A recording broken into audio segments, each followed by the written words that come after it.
It like exceeded all my expectations. It's socks and the whole point is just to get my dad's feet warm.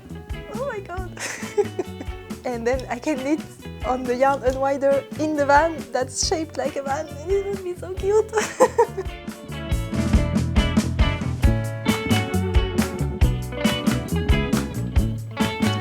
Hi, my name is Maya and welcome to episode 65 of my knitting podcast, where I share all my thoughts, process and other random stuff about all things fiber related, but mostly knitting. Today is the 30th of October 2025 and I'm coming to you from the French-speaking part of Switzerland where I live with my gecko. I have so many things to talk to you about, again, like every week, kind of, I guess. I have one finished object, one almost finished object, but we're gonna count it as finished because I won't have it anymore for next time, so finished object. And I have two works in progress. I have to tell you about the Yarny festival that happened last weekend, and I have some acquisitions related to that, just a handful, not too much, and some climbing stuff, and yeah, so many things. Let's start with the one I'm wearing, which is as usual covered by my hair. So this is a very old knit. It's the Ridgeview Tee by Carrie Bloomer, and it has this motif here formed by ribbing and garter in the middle, decreases, increasing, all of that. It's really cute, I really love it, but it's too small and it's too cropped. Like my belly button is here, so yeah, it's really cropped. And the thing is, it's not the pattern's fault, it's all my fault. The yarn I used is a superwash yarn, so this is Berry DK by Woolberry Fiber Company in the colorway Seashore, which I absolutely love, and it's a superwash base. And so this was a really long time ago, it was like 3-4 years ago, something like that. And I knew superwash yarn would grow with washing and blocking, and this is DK, so I was like, it's gonna grow like crazy. So I purposefully made it too small. I even made it smaller than the smaller size because it was also before I understood that I couldn't use my full bust measurement to select the size. I had to use my upper bust and even go up a size compared to my upper bust. But I used my full bust, so I went with size 1, which I never do nowadays. And size 1 was still too big if I took into consideration that it would grow. So I made it even smaller and the yarn didn't grow because this is such a small piece, there is not enough weight to make anything grow. So it's too small because it just stayed the same size. And it's a shame because I really love it. I love the yarn, it's super comfortable, it's a gorgeous color, and I love the design. It's very well made. There is a lot of thoughtful shaping in a lot of places that you don't usually see in bigger designer pieces. So I really recommend this guy, but it's small. So even with a superwash yarn, it doesn't really grow. And yeah, it's a shame. I don't know what to do because it's not only is it knit bottom up, but it's also seamed. So basically if I want to lengthen it or make it bigger, I have to unravel everything. And I don't have any yarn left because I used my leftovers to do what I have in my hair, which is Augustins number 22. Like I have a whole collection of them. And I should unravel this thing to lengthen the top, which I don't want to do because this is the one I wear the most. So yeah, I'm stuck with a top that's a bit too small. And yeah, it's a shame, but it is how it is. And there is also a detail that I don't really like here. There is like a split hem, which is super cute, except it does this kind of dip because it's shaped with decreases and increases. So yeah, it does this and it looks really awkward. And I mean, the idea looks cute if I have my arms down and it kind of mirrors this line down here. Like that, it's cute, but in reality, it's not. I think it's also partially linked to the yarn I used, because in the samples from the designer, it doesn't look as bad as it does here. So it's probably because of the yarn. But yeah, it's also something that really bothers me. Anyway, so that's it for what I'm wearing. And I can talk to you about my finished objects first, as usual. Okay, the first one is really funny. So, you may or may not know that I am currently doing lampshades, and I finished one. It's super cute. It like exceeded all my expectations. It's so much, I mean, I had high hopes. I knew it would be awesome, but this is like more than awesome. It's incredible. Look at that. This texture is beautiful. And since I have the light, yeah, you can kind of see the effect when there is light shining through here. There is kind of this texture happening, and it's so good. How can I show this? Yeah, kind of. You get the idea. So if I had the light on with the light bulb inside, it's gonna look so good. I'm so excited. And I can do this again for the thumbnail. Ta-da! Yeah, I'm super happy. And the thing is, it was a pain to work because there is a lot of cabling, and I used a single strand of Nutiden. This colorway is Bitan. It's a very pretty old colorway, so you definitely cannot get it anymore. But yeah, single strand of Nutiden and lots of cabling. It wasn't the best experience ever, but it looks so good that I kind of want to make all my lampshades like this now, even though I really didn't like the process. And this is going to go in the... I forget the word every time, the couloir. And there are two small lamps in the couloir, so I would like to have two of this size in there. But I don't have enough of this color to make another one. Because my options would have been to do two matching colors but different motifs, or two same motifs but different colors. Because I don't want to have like different colors and different motifs in the same room. It's not a room, but yeah, you get the idea.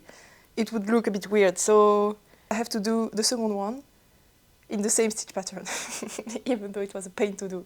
But it's fine. I'm gonna be so happy and so proud once it's done. It's all worth it. I have also the first one I did here, which is much, much bigger, as you can tell. So this is going to go probably in the kitchen, or maybe in the living room where I am now. But yeah, this is the vision. Those are my lampshades. So this one is knit in mohair held double with a lace pattern. Much easier and much faster to do than this one, even though this is bigger. Yeah, so that's my lampshades, and hopefully many more to come. No, not many more. I still have two to do. But we'll see when I get around to this. My next finished object is the one that's not really finished, but also kind of. I forgot it. It's a pair of socks for my dad, because, yeah. Let me tell you the story. If you follow me on Instagram, you probably know already, because I talked about it in a post recently, but my dad broke his leg in a motorbike accident in September, and his foot is all swollen because of that, and he cannot fit into any of his socks anymore. So he only has one sock on when he's at home, and my parents' place is cold, especially the ground, it's pretty cold. And I don't wear slippers, but when I'm at my parents' place, I have to wear slippers because the ground is so cold. And my dad, he's just hanging around with only one sock on, and I'm like, oh my God, you must be so cold. And he is. I did a pair of socks for him in a very random iron weight skin I had laying around in my stash. So that was stash busting, and it was super quick to do because it was a very big gauge. I used 3.5 millimeters. And the socks are awesome. They are super big, beautiful, and he loved wearing them. Loved, because at the first wash, they ended up in the regular washing pile, and my mom didn't notice them, so they ended up in the washing machine with the normal cycle, and they shrunk. So I had them here, because my mom gave them back to me, because they shrunk, and now they are so small that they are like slippers for me. I made them absolutely gigantic because my dad's foot is very swollen because of the broken leg. So they shrunk to the perfect size for me. It's kind of sad, but also they are so cute. I haven't worn them because I wanted to keep them very cute for the podcast to show you, but I'm definitely gonna live in them the whole winter because it's just so cozy. It's exactly the perfect size for me. And I use the superwash yarn for the cuff, so this hasn't shrunk, so it's actually very comfortable. It's not too tight, but it really stays on the feet perfectly, on the foot perfectly. And yeah, they are just super cute. But now my dad doesn't have slippers anymore or socks anymore. He doesn't have anything. And last time I went to their place, he was again hanging around with only one sock on, and he was barefoot on the cold ground at their place. And I was like, that's no, big nope. And I could tell he was really upset about the sock tragedy. But yeah, there's no point in like getting angry at my mom because she's doing the laundry and he's not doing it, so he doesn't have anything to say about that. She's doing the task, so he doesn't have a saying in that. And it's not her fault. Like, stuff happens, and yeah, it's nobody's fault. But I wanted to make another pair for him, but now I didn't have any iron weight skein laying around in my stash, so I didn't have any yarn available to do that, and I didn't want to buy anything because my stash I'm trying to stash down. So I went through my leftovers trying to find a solution, but I couldn't really find anything that would be thick enough because I wanted the socks to be very, very thick and fast to make.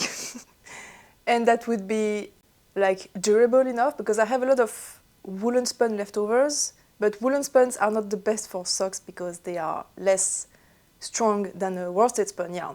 And this one, the first pair I did was worsted spun, so the yarn was very slick and dense and yeah, strong and durable.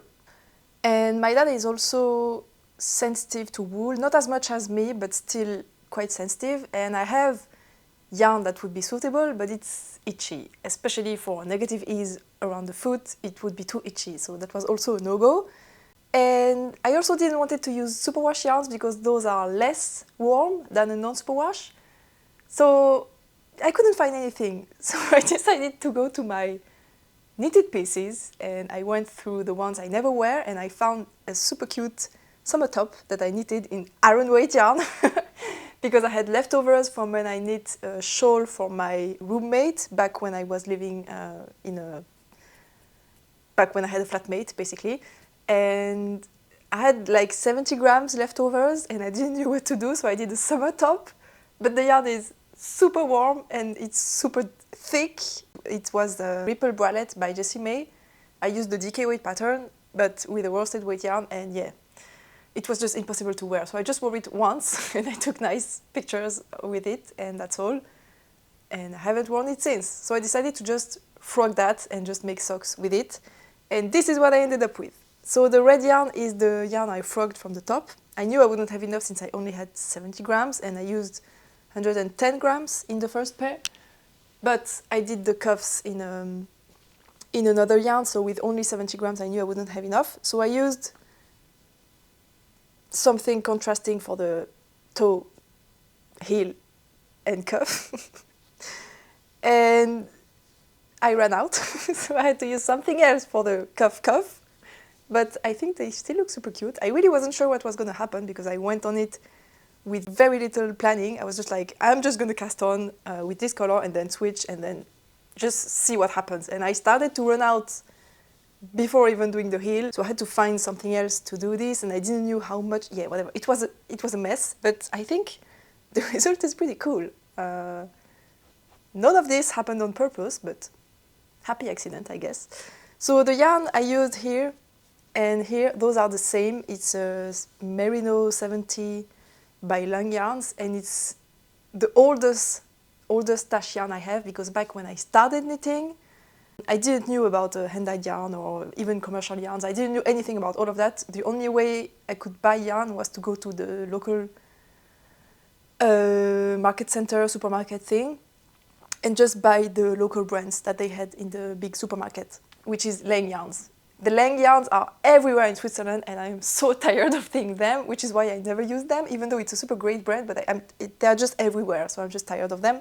And I have a lot of random leftover balls from back when I was knitting with those before I learned about the whole knitting community and the great yarns that are outside of Switzerland. And I just used those leftovers. So this is like a gray color, and this is a dark red. And it's actually the same yarn I used here in the cuff. So as you can see, I had a lot of random leftovers. And they are perfect. The cuff is, I mean, you're not going to be able to see, but I took a picture holding them the same way as the other ones. And the leg is a little bit shorter, but I think if I had gone longer with the red, it would look a bit more awkward. I don't know. But I think it's going to be fine anyway. And I have the second one that's actually almost done. I finished the heel, and I don't have a lot of the red yarn left, but I think I should be able to get about the same height as this, maybe 1 or 2 rows rounds shorter, but then I only have this left of the grey, which is definitely not going to get me the 4 rounds I have here.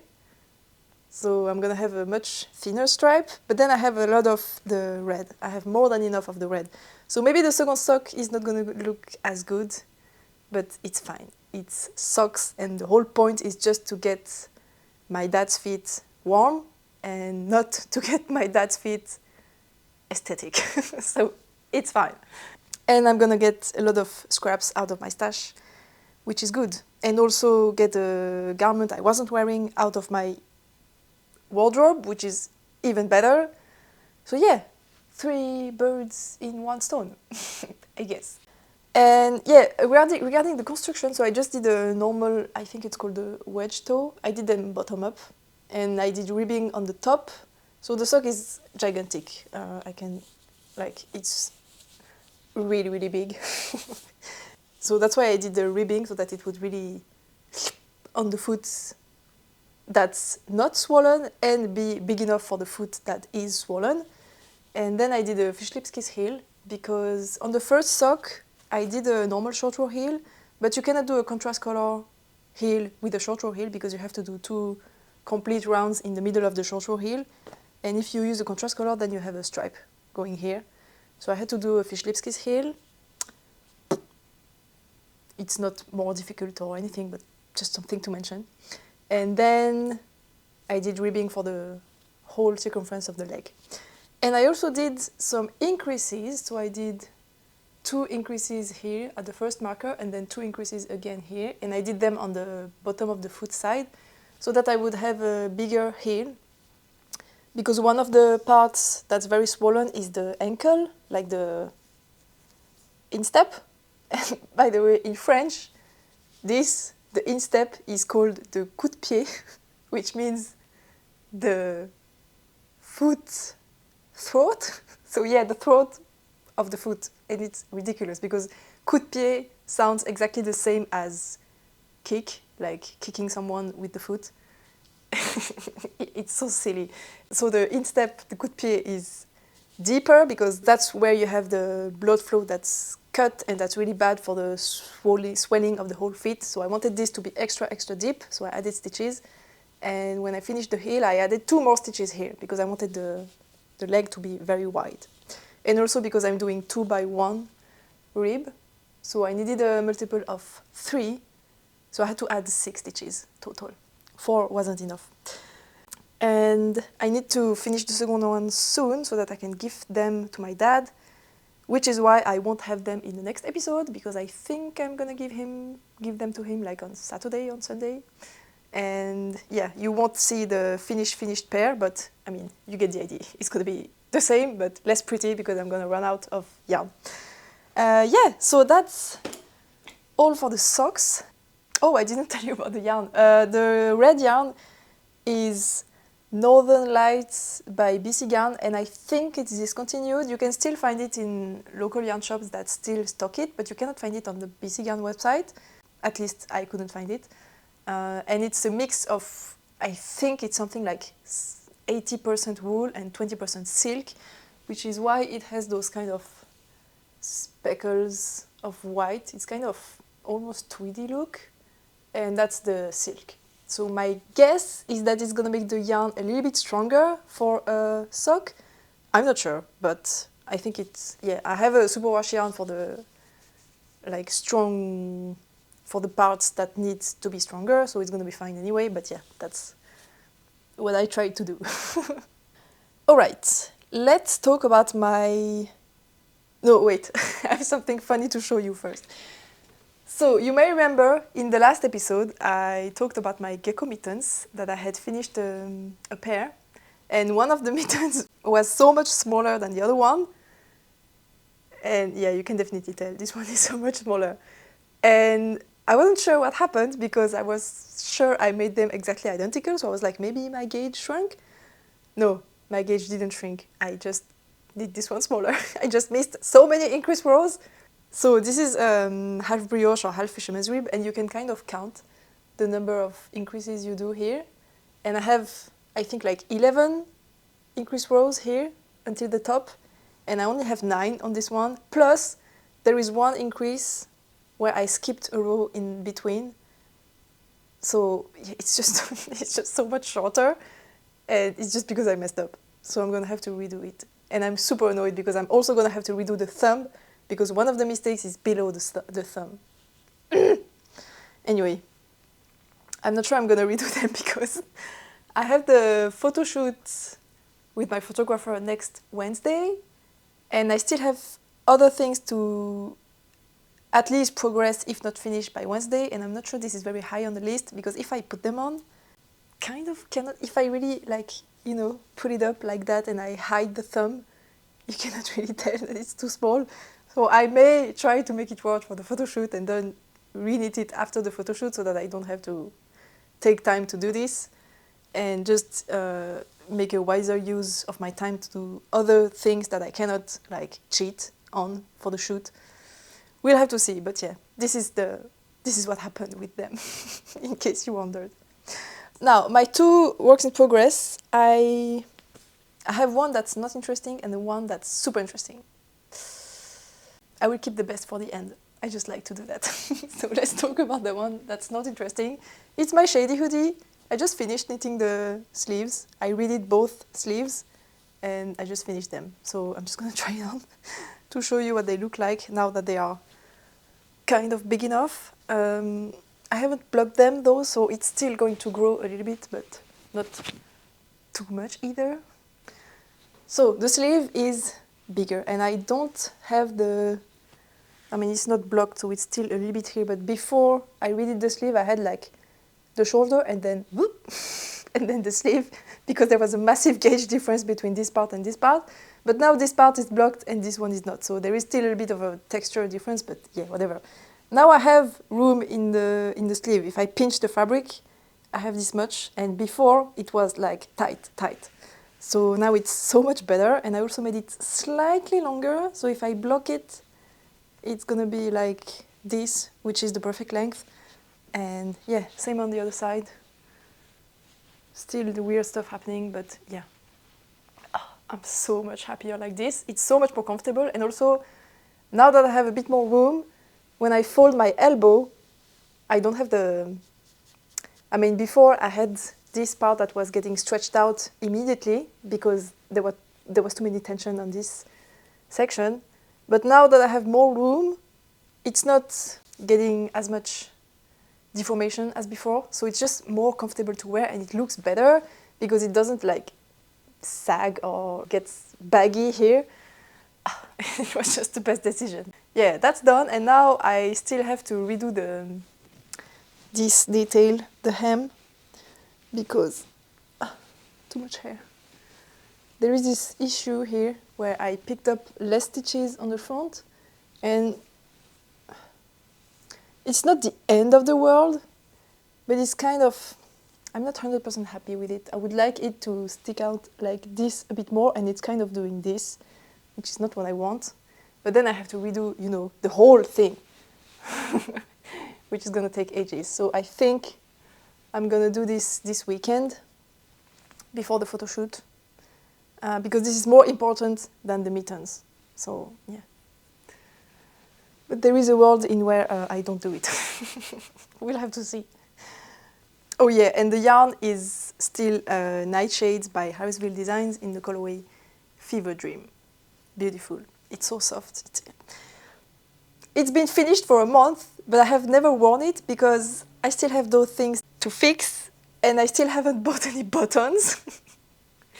And there was a yarn festival last week, and I just forgot to look out for buttons there, even though I had a list and it was written at the top of the list, but I just forgot because so many things happened. But yeah, I'll talk about that at the end. Anyway, let's talk about my main work in progress, the one I have, I mean, aside from the socks, the one I have worked the most on. So this is my yarn unwinder, and this is my hood. So it's not the Shady Hoodie, it's just a hood, and it's brioche, it's hand spun, it's beautiful, and it's reversible. Oh my god, it's so good. I'm so happy. Ignore the ends that are hanging there. But yeah, so if I put it on, this is the ID. Is it? Yeah, kind of. I only steam blocked it, so it's not absolutely relaxed, but it's still better than before I steam blocked it. And it's gigantic because, again, I want to be able to have like either a bun or headphones. I actually took my headphones with me, so is it going to stay? Yeah, kind of. It's not finished, so if I have my headphones on, like this, as you can see, it's big enough. It's wobbly there because I'm gonna have the border at the end. It's not there yet, but yeah, you get the idea. So this is the vision. And if I turn it the other way around, it's gonna be easier to see because it's more colorful on that side. So, ow. This is the vision. I mean, hello. It's so good. Oh, I'm so happy. Oh my god. So, it doesn't have a name yet, but I'm not worried. I don't usually struggle to find names for my patterns, but if you have a suggestion, feel free to tell me, but I haven't thought about it yet, so that's why I don't have a name, basically. So the yarns I used, the colorful one is, again, a Rambouillet top that was hand-dyed by a lovely viewer of the channel. So this color is custom dyed for me, and it was a gift, so I didn't pay for it. And you cannot get this anywhere because it was just for me. And this side, so the black yarn is Onyx by Wool and Twine Fiber Studio, which is a natural shade of a blend of 50% Gotland and 50% Zwartpels. And it's so good. You can kind of see the colors peeking through on this side here. I think I'm going to wear it on this side, mostly because the black yarn is a little bit itchy, and this one, the Rambouillet, is very, very soft, like next to skin soft. So I'm definitely going to want to have the Rambouillet next to my face and not this itchy thing. And it's also going to be a bit more, less like in your face, more passe-partout, if I have the black out. The last time I was talking about designing decision I had to do regarding the closure on the front. I wasn't sure if I wanted to do like a cowl type with like buttons to close it on the front, or if I wanted to have a shawl type, like a hooded shawl or something where you have two ends that you need to wrap around, like the one from Knitting for Olive, I think. It's like a shawl thing and you can have the hood up or down, but it's a shawl. And most people voted for shawl, except one. So I decided to do both. And I think I found a solution that's pretty smart, if I may say so myself. So the hood, once you finish it, you bind off at the bottom here, and then you pick up stitches on one side here, and you do decreases up here. And the cowl version is going to be an early exit, kind of, because you're going to continue to decrease until you have almost no stitches left at the end. And somewhere around the end, you also do a buttonhole, so it's going to be kind of short like this type of triangle. And you do it also on the other side, so when you wear it, you can close it, like overlap the two sides, but not as bulky as a shawl. It's just like a small cowl. It's not, you're just going to have a small overlap on the front here, and you can yourself place the buttons on each side, so you can decide how big or how small you want it, because that's also something that was really, I was struggling with, is the sizing, because this is the bigger size, but it's big because you want to have headphones and hair. But if you want the big size because of those and not because you are actually bulky, you still want to have a small closure. But if you want the big size because you are a big size, then you want a big opening here too. So yeah, I was a bit struggling with how to decide on the circumference of the neck, basically. So if you do this thing with the buttons, you can decide where you put the buttons on the side, and then you just overlap them and close them on the buttons, and you have the size you want. And with the shawl, it's the same, except you do like the shaping at the beginning just to have a nice rounded shape here. So it's the one that's gonna circle around the face, and then once you are past the chin, you go straight. And then you have 2 long strips of fabric here at each side, and you can then wrap around your face how many times as you want. And they end in the point too, but you do the shaping gradually throughout the whole thing so that you have a very long triangle instead of a short one like before. And then you have a very stylish shawl that you can wrap around, and you can close it with a knot, or you can make it super long and just hanging out on the back, on the front, whatever. You do whatever.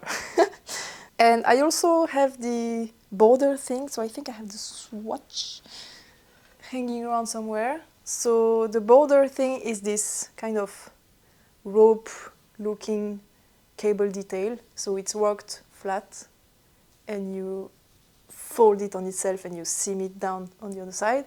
So my idea was to have it go like from one side to the other, and then have 2 I-cords running through the whole thing, because it's a channel, so that you can cinch it in or not, however you want. But I think it's going to be a bit too much if you have this thing and then the I-cords hanging and the shawls or the overlap of the cowl.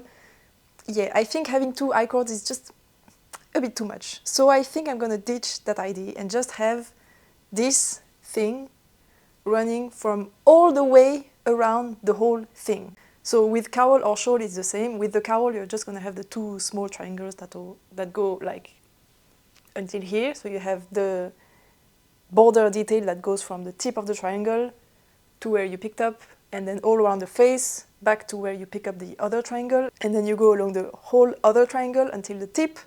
So it kind of does shape like this. And with the shawl, so with the long wings on each side, you're just gonna start super far away and then just go all the way around the whole wing, then around the face, and then all the way around the other wing.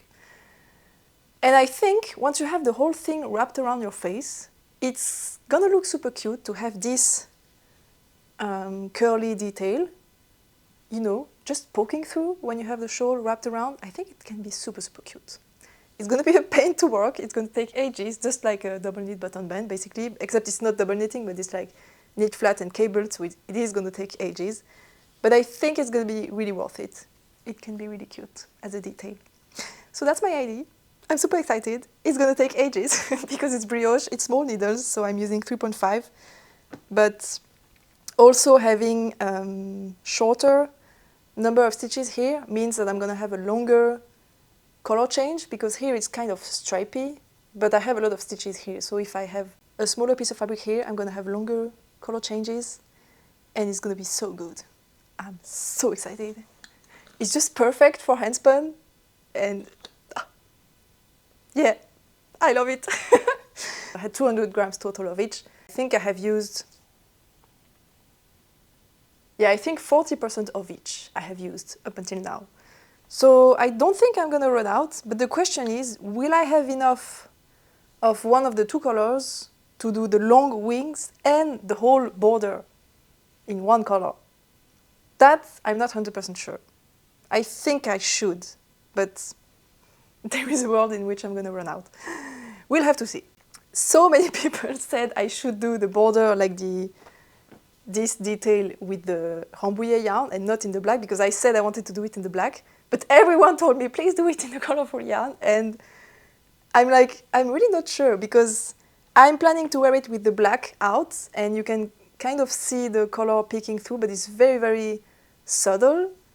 And I know as an ID and as knitters and like having my hand-dyed, no, not my hand-dyed, my hand-spun yarn shine, it's definitely going to be better to have the border in this color.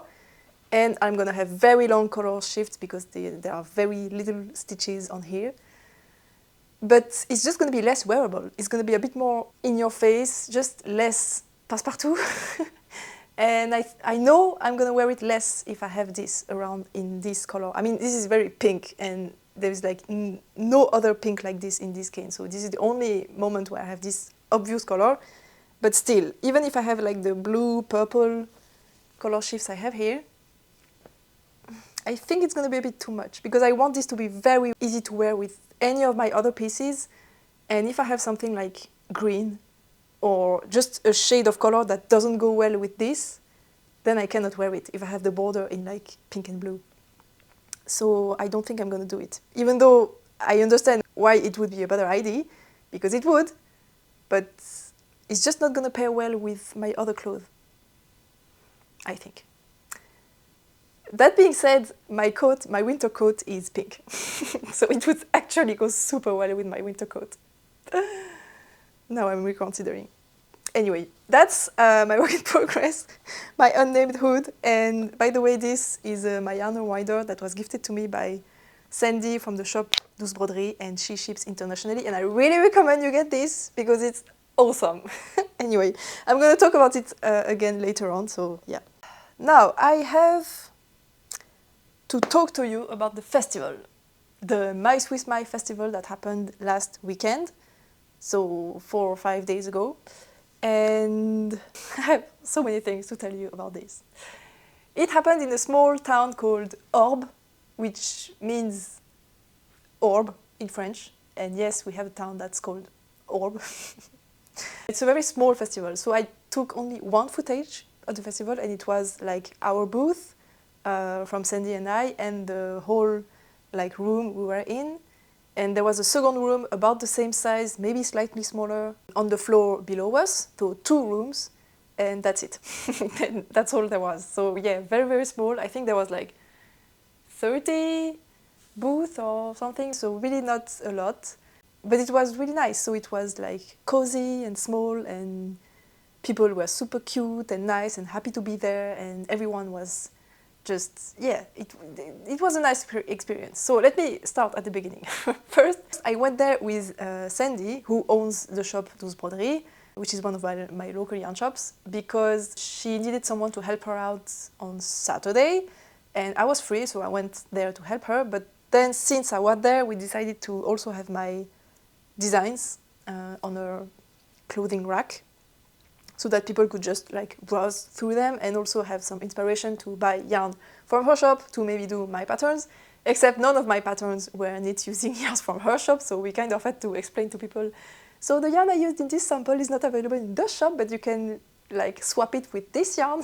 Yeah, that was fun. Anyway, so in the end it meant that I kind of had my own booth at the festival, even though I didn't have to do anything for it, like I didn't pay for the booth placement or anything, and she even paid me for being there, which I was absolutely not expecting, because at the end of the day she was like, oh, how much can I give you to thank you for helping me out? And I was like, what? I didn't thought you would pay me, but yeah, she did give me something, which was really nice of her and definitely not necessary, because yeah, I had a free booth. So yeah, anyway, and I did exceed my expectations, because I thought I would sell 0 patterns and I sold 1. And it was the muscle tank, which was the one I was wearing, but I also had my second sample exposed here. And by the way, I have never shown you the tester version of the muscle tank, because when it went out, I did a video that wasn't a podcast, so I didn't show you the tester versions, but now I can show them to you. So here they are. Enjoy the fashion show. So I had my sample on, that's the one that I knitted in Knitting for Olive Cotton Merino. And it's like very casual, very easy to wear, nothing special. It's like really just a top, that's all. And it's looking good, but it's very nothing special, which is why I wear it all the time. And the other sample is the DK8 version. And it's knit up in a very special yarn. It's using Studio Linen by Erica Knight, and it's a gorgeous 100% linen, and it's so flowy and drapey, and it really looks like water, and it's very impressive to see the fabric like in front of your eyes, because you're like, how is this even possible? It's so flowy, it's so gorgeous, and you just can't stop touching it, because you're like, this isn't a fabric, this is this is flowing water. And it was a shame that we didn't have this yarn in the shop, but yeah, I definitely asked Sandy if she could have it in her shop because yeah, it's so awesome. So yeah, people were very impressed with this piece, and I think the lady that bought the pattern, actually she tried on the DK weight and it suited her so well, and she was wearing it on top of like a perfectly normal like store-bought black sweater, like one of those negative ease, very, very thin underlayer sweater kind of thing. So she was wearing that and she put on the muscle tank on top of that, and it looked so good, like as a vest, because the armhole is super deep on that one, and it was just perfect. And I was like, wait, I did a vest without realizing. So it works super well as a layering piece, even in the linen yarn. So yeah, that was great to see and give other like styling ideas, I guess. I never wear a vest, but yeah, why not? And I think she's the one who bought the pattern ultimately, and that was fun. That was nice. I really wasn't expecting to sell anything because most of my patterns are not beginner friendly. I think the easiest one is the muscle tank and maybe the du blanche tee, but yeah, the rest is, I wouldn't put that in the hands of beginners. And a lot of people that come to those kind of festivals, they are not beginners, but they are either not speaking English or just not that comfortable with like complicated knitting techniques. And my patterns are pretty involved, and it's super interesting for me, and it's what I like about a knitting pattern, but not everyone is like that. And yeah, anyway, whatever, who cares? And the other pattern that a lot of people were impressed by is the melon sweater. I had both my samples there, so the melon sweater with the long sleeves and the melon tee with the short sleeves, and everyone was losing it on the fabric. They were like, how is this stitch done? It looks so complicated. I was like, it's not. 3 rows, it's knit one, slip one, and then the 4th row, it's knit straight. That's all. It's the long sleeve stitch. But I have to admit, as a fabric, it looks amazing. It's very fascinating. It's the type of stitch you're like, how is this done? How does this magic even exist? And you cannot really understand what's going on when you just look at it, which makes it very fascinating. And I even had someone that asked if she could buy the sweater from me, and I was like, that's gonna be too expensive. It's a fingering weight sweater, and with the slip stitches, the fabric is very dense, and it takes ages. So I was like, no, I'm not selling it.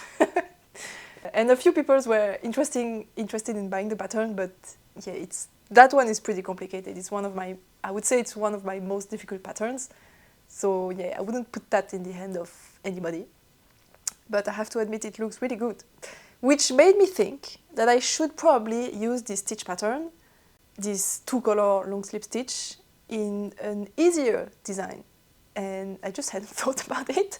But if you followed my fall knitting plans video, I did mention I wanted to do a cowl for my mom, but I had no idea about the yarn and the exact pattern I wanted to use. Like, I have a cowl pattern, but I wasn't sure I wanted to do that one exactly. So it's just an idea I had in mind. And then the two ideas collided, and I was like, I could do a melon cowl using this stitch pattern I used in the melon sweater and make a cowl for my mom. That would be perfect. And then it would be a super easy pattern. That would be easy, like, to learn how to do the stitch, learn how to increase, how to decrease, but in a very flat piece. And even if you mess up, it's not the end of the world, it's the cowl. So that's coming up pretty soon. I have found yarn, not in my stash, I mean half in my stash. I have some leftovers that would work for that. And I also have a summer top that I never wear, and I could frog that to get the yarn back, to make this cowl with it, because it's a cashmere yarn. It's a hand-dyed cashmere, and it's a shame because it was super expensive and it's cashmere, but it would be warm and soft, and that would be perfect for my mom. So I think I'm gonna do that. So there is a melon cowl coming in the future. I don't know when, but it's coming. And I think that's all for the festival in itself. The experience in vending at the booth was super fun. I really enjoyed myself. Sandy is just so nice. We just get along so well. So it was a great time. Just hanging around with her for a whole day. It was just, yeah, we had good fun. And I would, without a doubt, do it again. But I'm only talking about the good sides because there were some organizational, that's how to say, organizational, wow. I don't know, organisationnel issues in the festival, but I'm not going to mention that because internet is a public space and you never know who's going to watch that. I do have some acquisitions to show you. So here they are. So it's a little bit of yarn, not too much, just enough to have like souvenirs from the festival. And then I also got a gift. So let me talk about the gift first. So this is the same as the yarn unwinder I just showed you, except this one is portable. So if I remove this thing, I can then stick this stick into the base, like so. And then I can put this back on the little handle. And then I have a yarn unwinder that's portable and that spins. And I can have my spin of yarn on this and I can have it anywhere with me, which is very handy because you may or may not know that every time we go on a road trip with the van, my boyfriend and I struggle with my ball of yarn that always falls everywhere and people have to hold it for me because I just keep on losing it. So this is going to solve all my issues. So this was gifted by the shop, thank you. The name of the shop is written there. And they are available on her website and she ships internationally except to the US, unfortunately. But yeah, this is going to be used so much and I'm so grateful to have it. I mean, if she hadn't gifted it to me, I would have bought it, for sure. Battery change. I also wanted to say, those are 3D printed, so the designs are custom made by Sandy. She drew them and they were 3D printed by someone she knows, so they are locally made to us. And she said you can actually have any design, so if you have a special demand for something you would like to get as this, just ask and draw it and we can make it happen. And I was like, wouldn't it be awesome if we had like a van, like the van we have, my boyfriend and I, Mr. Tinks and I, as this, and then I can knit on the yarn unwinder in the van that's shaped like a van, and it would be so cute. So I'm definitely going to try to make that happen. I'm not sure I have the skills to draw something extremely cute. I can do something cute, but maybe not extremely cute. However, I have a friend that's super good at doing extremely cute stuff. So I may ask her if she can do a design for me. And I hope I can make it happen because that would be so perfect. So now let's talk about the acquisitions I actually bought. So I have kind of two, but yeah. So let's talk about the first one. This is Journey Sport by Julie Asselin. I think it's a Canadian brand. I'm not 100% sure, but I think. And I see this all the time at all the festivals I go to in Switzerland because I guess there is a shop that carries this and they always take it with them. So I see it all the time and I always want to try it because every single yarn they have looks so luxe and soft and beautiful and just amazing. And I love the branding as well. But I can never find a purpose for them, so I just don't buy them. But I have one now. So my idea, I mentioned this also in my full knitting plans, I would like to make a hat for Mr. Tinks because he needs a hat and the one I made for him is too small, so he doesn't wear it, so he doesn't have a hat and he's sad. And this yarn is a sport weight, 80% Rambouillet, 20% Targhee, so it's very soft. He's not as sensitive as me, but I think on the forehead still I would need something super soft, and this is like, it's Rambouillet and Targhee. It's super soft. And this color is very much his alley, because for a hat, I know he wants something very easy to wear that would pair with anything. Summer, winter, like coat, sweater, anything. So he just wanted something very, that goes with everything. So this is kind of a, with the lighting it's going to be difficult to see, but it's a cold grey, like almost, how do you say that? Anthracite? Anthracite? A grey, dark grey, shaded with navy blue, or maybe slightly purple, I don't know. It's a very beautiful color that suits a man very well because it's very neutral without being just plain grey. So I have two skeins because each of them is 50 grams. Actually, no, they are 56 grams. I'm not sure why. Maybe it's because it's 2 ounces. But yeah, 56 grams in 192 meters.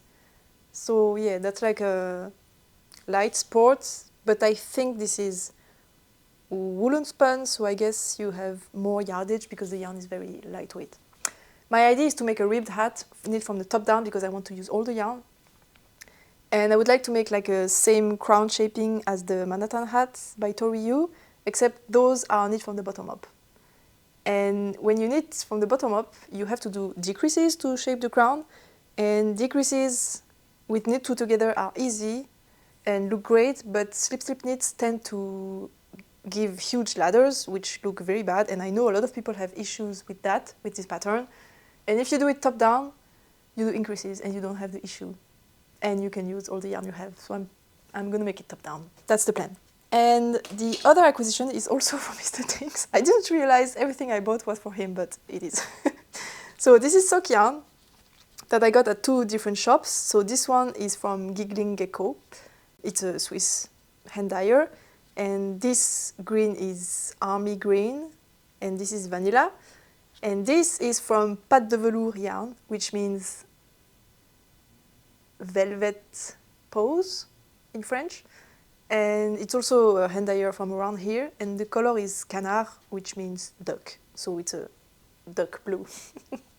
And those three colors, so those two are exactly the colors of our van. And my idea is to make colorwork socks with little vans on them. And the pattern name is Home is Where You Park It. And it's just so perfect because it's, even in the pattern pictures, it's the same colors as our actual van. It's gonna be so cute. I'm so excited. And the funny thing, when I showed this, so I told Mr. Tinks everything was coming, just so that he could say if he didn't want something, so that I don't make something that he's not gonna wear. And I showed him the colors, and first I showed him the pattern picture. So it's the same colors as this, basically. And he said, oh, they are super cute, but I don't like the green. And I was like, but I have already bought it. So I showed him the skin. It's green because it's like forest green, like the van is in the forest. And he said, oh, you already bought it? No, it's super cute, I love it. Oh, it's gonna be perfect. And he was like, it's okay, do them as you want, I'm gonna wear them. Yeah, it's just so sweet. He was just sorry to have said that he didn't like the color, which doesn't make sense because he has a sweater in army green and he wears it all the time. So I know he likes this color. But yeah, it was just his first impression of the picture. And then when I showed this to him, he was like, no, it's okay, it's gonna be fine. That's it. That's all my acquisitions. That's all about the festival.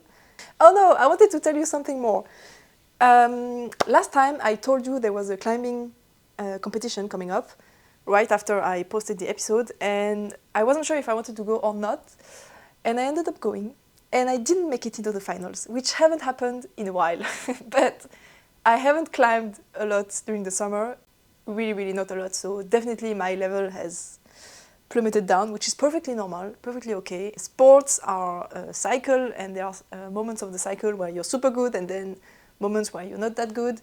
And I'm just in a moment where I don't have the time to climb a lot, so I just cannot climb as strong as I usually do, which is normal. But the funny thing is that during the competition, so there were 3 hours of qualifying, so we had to climb the most boulders we can to score points to be in finals. And every time I was seeing someone that kind of knew me, they were telling me, see you in the finals! And I was like, I'm not gonna be in the finals. And I had to tell everyone, no, I haven't climbed a lot during the summer, so my level is not as good as usual, so no, I'm not gonna be in the finals. And every time the reaction was, you're still gonna be in the finals, it's gonna be fine. And I was like, no, I'm not. Yeah, people just think I'm stronger than I am. I didn't make it into the finals. There were only 8 spots, and I was 10th on the ranking, so I didn't make it, which is good, because I was too tired. Because since I don't climb as much as usual, I don't have, how do you call that? Like the tough skin on the hands anymore. So if I climb more than 2-3 hours, my hands start to really hurt, and I don't have any skin left, and I start bleeding, and it's painful.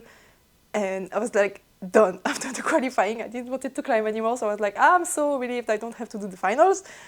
And then I spent the finals with some friends just looking at the show. And every time someone I knew was passing by, they were like, you're not qualified. And I was like, no, I'm not qualified. Anyway, I had a great time. the evening was great, the party was great, and I also mentioned that I was a bit upset because there is a team, like the French climbing team, that comes to this particular competition every year, and they always win because they are so much stronger, because they are professionals, and it's really annoying. And this year, the climbing staff, they had a brilliant idea for the finals, because the finals were actually not only about climbing skills, because it's going to be difficult to explain, but basically they took fitness bike, like the one you put in your living room and you can cycle on it while watching the telly or something, and they screwed 2 of those at the top of the wall. So the finalist had to climb all the way to the bike, and then they had to jump on the bike and start cycling from upside down, because the wall was very overhanging and the bike was screwed like this, and you had to, it was upside down. Which means you had to climb fast, but you also had to cycle fast. And not every climber is good at cycling. It's just not the same sport. And the thing that I found really satisfying is that you had to have more overall good fitness skills than just being super good at climbing, which means that the 2 best, so the best female that qualified first and the best male that qualified first, both got out at the first round of the finals because they didn't cycle fast enough, and they just got out. Finally, it's not always the same people that are winning. And it also was so great because they were up, so during the first round of finals, the first qualified went against the last qualified, which is usually not very fair because of course there is a huge level difference between those 2 people. But in this case, the last qualified beat the first because they were just better at cycling, and it's just so good. Like as a show, first it really made everyone really involved into the competition, because you were like, it's not always the best that wins. You can be the worst qualified and be the first, and it was just so great. It was so much fun to see. So we'll never know. Maybe I could have won, but I'm not really good at cycling, so I don't think I could have made a very good result at that. But yeah, I'll probably show you some footage so that you can get an idea of what it was about. Kudos to the organizers of the whole competition, of the finals, and just the very creative ideas they had to make this competition fair to everyone, and not only to the people that are professional climbers. And yeah, it was great. And I think that's it about the knitting and the climbing and about my life in general.